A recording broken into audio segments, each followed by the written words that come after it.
Hello नमस्कार, मैं doctor Jhalak Shah Upadhyay, paediatric and adolescent endocrinologist, Endocare for kids, Rajkot से। तो आज जानते हैं कुछ ज़रूरी बातें डायबिटीज़ के बारे में। तो आज जानेंगे हम क्यों होता है डायबिटीज़, और उसमें हम सबसे पहले जानेंगे टाइप्स, यानी कि डायबिटीज़ के प्रकार, अलग अलग टाइप्स क्या होते हैं।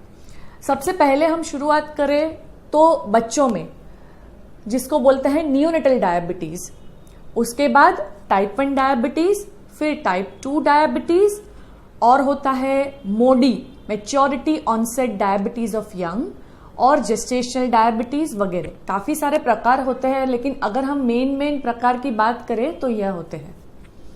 अब हम शुरू करेंगे नियोनेटल डायबिटीज से। हर एक टाइप को मैं डिस्क्राइब करना चाहूंगी कि क्यों होता है। तो नियोनेटल डायबिटीज क्या है? नियोनेट मतलब बच्चा जब जन्म से लेके 6 महीने तक का उम्र का होता है, तब हम उसको बोलते हैं नियोनेटल डायबिटीज, इस एज ग्रुप में। तो अगर बच्चा हमारे पास 9 महीने पे आता है तब भी हम नियोनेटल डायबिटीज बोलेंगे।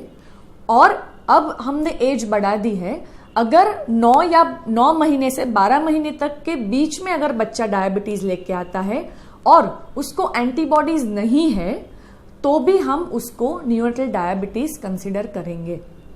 अब नियोनेटल डायबिटीज में जेनेटिक स्क्रीनिंग करना बहुत इंपॉर्टेंट है, मतलब जेनेटिक टेस्टिंग।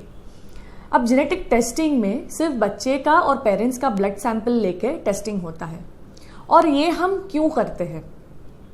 अगर बच्चा इस एज ग्रुप में डायबिटीज के साथ आता है तो ये टेस्ट करना बहुत आवश्यक है, क्योंकि कुछ प्रकार नियोनेटल डायबिटीज के, उसमें हम दवाई कर सकते हैं। तो ये इंसुलिन नहीं देना और दवाई देना जो हमारे लिए सिंपल है, इजी है, तो हमें अच्छा पड़ता है। तो जब हम दवाई देते हैं तो चेकिंग भी कम कर सकते हैं और इंजेक्शन लगाना भी कम हो सकता है। दवाई किस में देते हैं? कुछ प्रकार जिसमें जीन्स ABCC8, KCNJ11 ऐसे जीन्स रहते हैं, उसमें ड्रग्स रहते हैं सल्फोनिल यूरिया। ये ड्रग्स हम शुरू करते हैं बच्चों में, और ये हम यूज कर सकते हैं, और इंसुलिन धीरे धीरे बंद करते हैं और वो बंद हो जाते हैं।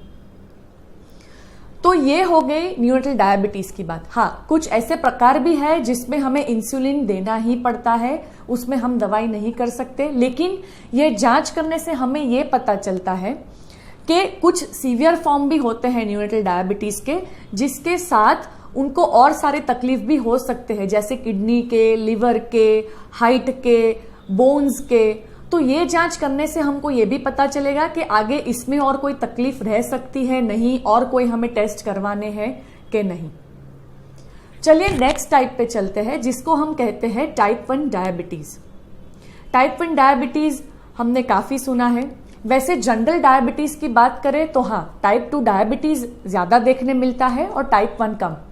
और अगर आज हम बच्चों की बात करें तो टाइप 1 हमें बहुत ज्यादा देखने मिलता है और टाइप 2 कम।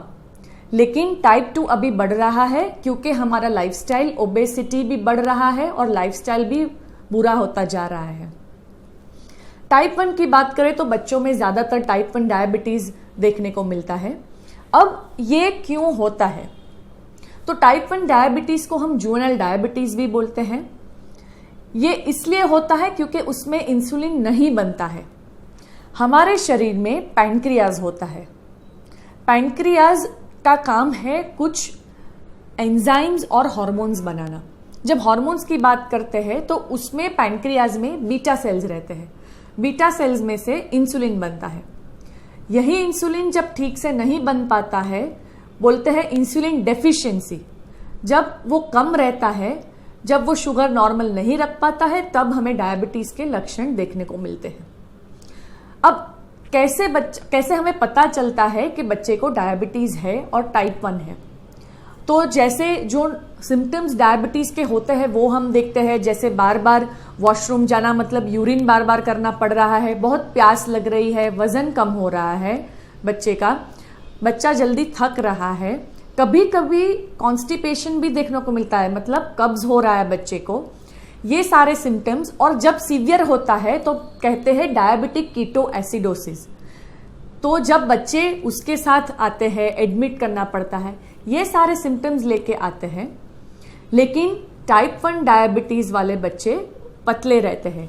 टाइप 2 में इंसान यूजुअली मोटा रहता है, मोटापे की वजह से उसको टाइप 2 होता है।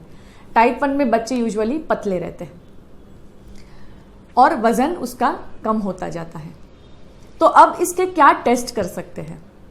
हम HbA1c करवाते हैं, 6.5 से ऊपर है तो कंफर्म है डायबिटीज है। अगर शुगर टेस्ट करते हैं तो ये सारे सिम्टम्स है उसको, मतलब ये सारे लक्षण है, उसके साथ शुगर 200 से ऊपर है तो बोलते हैं डायबिटीज। तो ये सारे डायबिटीज के शुगर लेवल्स हैं।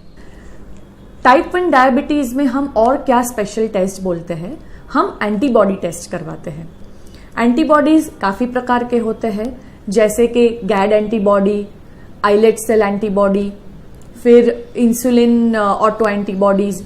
तो ये सारे एंटीबॉडीज का टेस्ट हम कर सकते हैं। पूरा पैनल रहता है, या मोस्ट कॉमन हम सिर्फ गैड एंटीबॉडीज टू गैड ऑर्डर करते हैं। फिर हम सी पेप्टाइड भी करवाते हैं, ये देखने के लिए सी पेप्टाइड कम है या नहीं। यूजुअली सी पेप्टाइड कम रहता है टाइप 1 डायबिटीज के बच्चों में, और सी पेप्टाइड में से ही इंसुलिन बनता है, तो इसलिए हम सी पेप्टाइड का टेस्ट करवाते हैं। उसके बाद आइए जानते हैं कि क्यों होता है टाइप 1 डायबिटीज। अब पहले ही मैंने आपको बताया कि इंसुलिन कम होने की वजह से होता है, लेकिन ये होता क्यों है? ये हमें काफी बार महसूस होता है कि क्यों मेरे बच्चे को ही, क्यों हमको ही टाइप 1 डायबिटीज है। तो कुछ बच्चों का जेनेटिक प्रीडिस्पोजिशन होता है। तो क्या जेनेटिक प्रीडिस्पोजिशन? मतलब कुछ जीन्स, जैसे कि HLA-DR3, HLA-DR4, HLA-DQ8, ये सारे जीन्स अगर हमारे बच्चे में है तो उसका मतलब ये ससेप्टिबल है, मतलब उसको टाइप 1 डायबिटीज हो सकता है।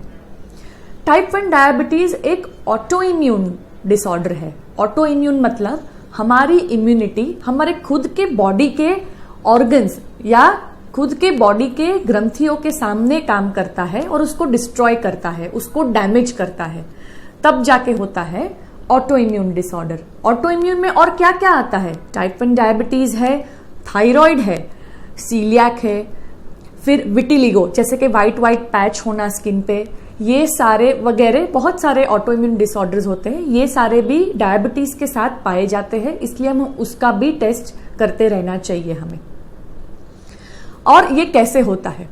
तो अगर आपका बच्चा जेनेटिकली प्रीडिस्पोज्ड है टाइप 1 होने के लिए, तो जब उसको कभी कोई इन्फेक्शन होता है, जैसे बात करें अगर कोई वायरल इन्फेक्शन हो गया, तो अपना जो इम्यूनिटी है उसमें एंटीबॉडी बनता है और वो वायरस को उसका डैमेज करता है ताकि हम अच्छे हो जाए। अभी तब कुछ बीटा सेल में स्ट्रक्चर ऑल्टरेशन होता है, पैनक्रियाज के बीटा सेल में, तब जाके ये एंटीबॉडी कंफ्यूज होता है और वो वायरस को तो मारता है, साथ साथ बीटा सेल का भी डैमेज करता है। तब बीटा सेल जब डैमेज होते हैं और इंसुलिन बनना धीरे धीरे कम हो जाता है, जब कम हो जाता है तब हमें डायबिटीज के लक्षण देखने मिलते हैं, इंसुलिन कम बनता है, इसलिए हम इसे कहते हैं टाइप 1 डायबिटीज। आगे के वीडियो में हम जानेंगे कि इसका क्योर हो सकता है कि नहीं, लेकिन अभी फिलहाल इसकी ट्रीटमेंट इंसुलिन ही है और हमें इसके लिए इंसुलिन ही लेना पड़ता है। इसके साथ और कोई दवाई या ड्रग्स अभी काम नहीं करती है। रिसर्च काफी चल रहे हैं, लेकिन आगे क्या होगा, कैसे कोई और रिसर्च होगा, कुछ नए ड्रग्स आएंगे तो हमें पता चलेगा। अब जानते हैं टाइप 2 डायबिटीज के बारे में। टाइप 2 डायबिटीज जब बड़े उम्र मतलब एज काफी हो गई है, फैमिली हिस्ट्री भी है, आपकी लाइफस्टाइल खराब है, मोटापा है, ओबेसिटी है, तो टाइप 2 डायबिटीज होने के चांसेस ज्यादा है। कभी कभी आप देखेंगे कि टाइप 2 डायबिटीज जिसको भी होता है उसको यहाँ गर्दन पे उसको ब्लैक स्किन हो जाती है। मतलब काफी बार ऐसी कंप्लेन लेके आते हैं कि मुझे यहाँ स्किन में डार्कनिंग हुआ है, ब्लैकिश हो गया है मेरा स्किन। तो जब वो सिर्फ नेक का स्किन या एक्जिला का स्किन वो डार्क हो जाता है तो उसको बोलते हैं एकेंथोसिस। मतलब इन लोगों में टाइप 2 डायबिटीज होने के चांस है। तो इसके लिए हम क्या टेस्ट करते हैं? हम सिर्फ इंसुलिन लेवल भी करवा सकते हैं और वो ज्यादा आएगा। HbA1c करवाइए तो उससे भी हमें पता चलेगा कि डायबिटीज है कि नहीं, और शुगर टेस्ट से पता चल जाएगा। जैसे पहले बोला, फास्टिंग और पोस्ट प्रेंडियल करके भी हमें पता चलेगा। लेकिन टाइप 1 है या टाइप 2, यस, टाइप 2 में लाइफस्टाइल खराब रहता है, मोटापा रहता है। अगर टाइप 2 ज्यादा टाइम तक चलता है तो उसमें भी वेट लॉस और जो भी लक्षण समझाए थे वो सारे देखने को मिलते हैं।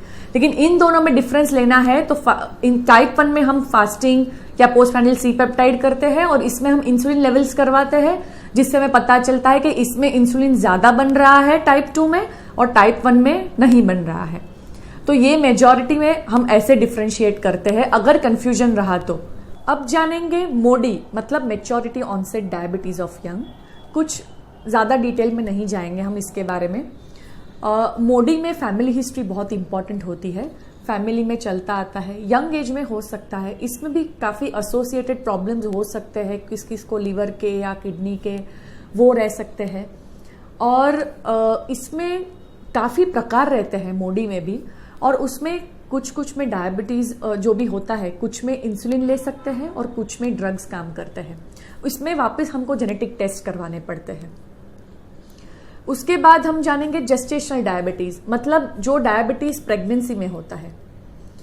तो तब आपके गायनेकोलॉजिस्ट आपका टेस्ट करवाते हैं, मतलब ओरल ग्लूकोज टॉलरेंस टेस्ट जिसको बोलते हैं वो, HbA1c करवा सकते हैं। और जब डिटेक्ट होता है कि आपको डायबिटीज है प्रेगनेंसी में, तो उसका कंट्रोल रखना बहुत ही जरूरी है।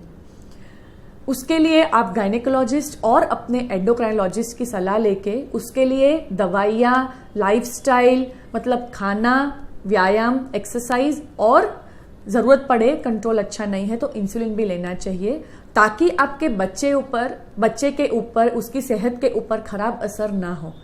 उसकी वजह से जो जेस्टेशनल डायबिटीज होता है प्रेगनेंसी में, उसका कंट्रोल करना बहुत ही जरूरी है। Thank you.